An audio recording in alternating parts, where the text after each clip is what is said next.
कई बार आपकी लाइफ में आपके पेरेंट्स, आपके दादा परदादा आपको कुछ पुश्तैनी काम देना चाहते हैं, लेकिन आज के ट्रेडिशन को, आज के दौर को देख करके हम उसको नकार देते हैं, क्योंकि उनको ऐसा लगता है कि इस काम में अब वो बात रही नहीं जो उनकी सोच के लोग आज सोचते हैं।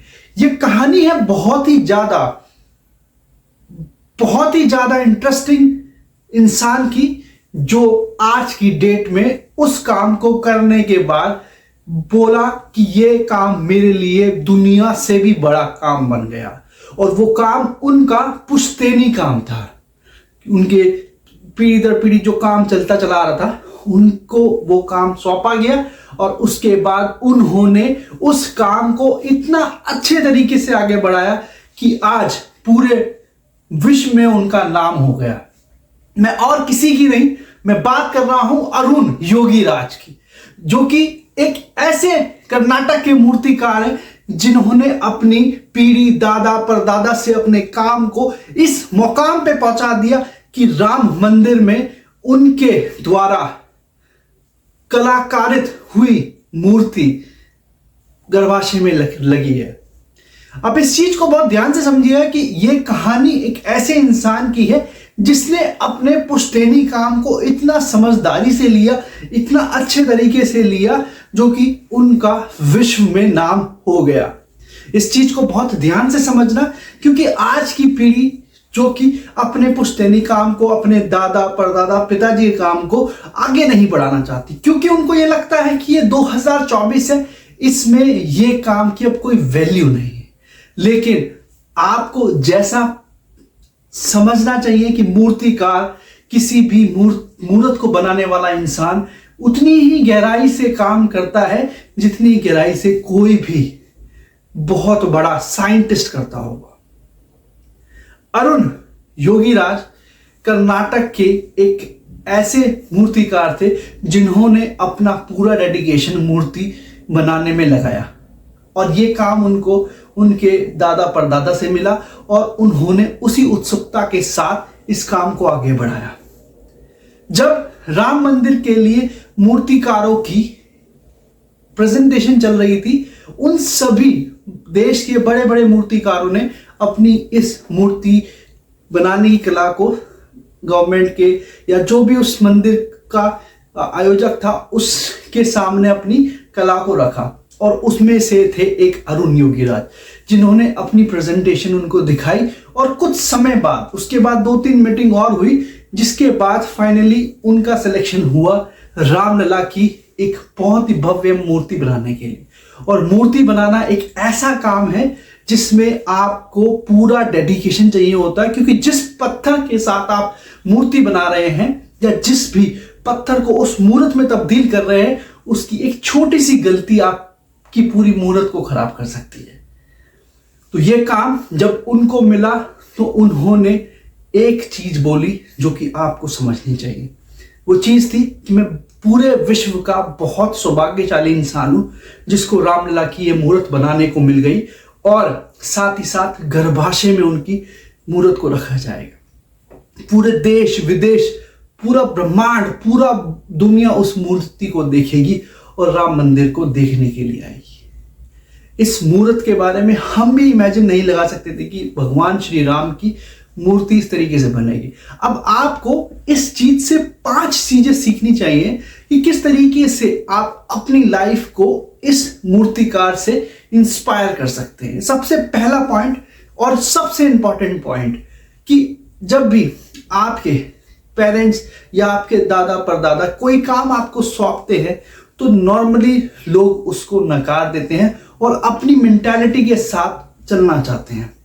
लेकिन एक ऐसा काम जो कि आपको यकीन भी नहीं होगा कि एक मूर्तिकार पूरे वर्ल्ड में छा जाएगा। आपने बहुत सी पेंटिंग देखी होगी, बहुत सी आपने स्कल्पचर पेंटिंग देखी होगी, लेकिन एक ऐसा इंसान जो कि कर्नाटक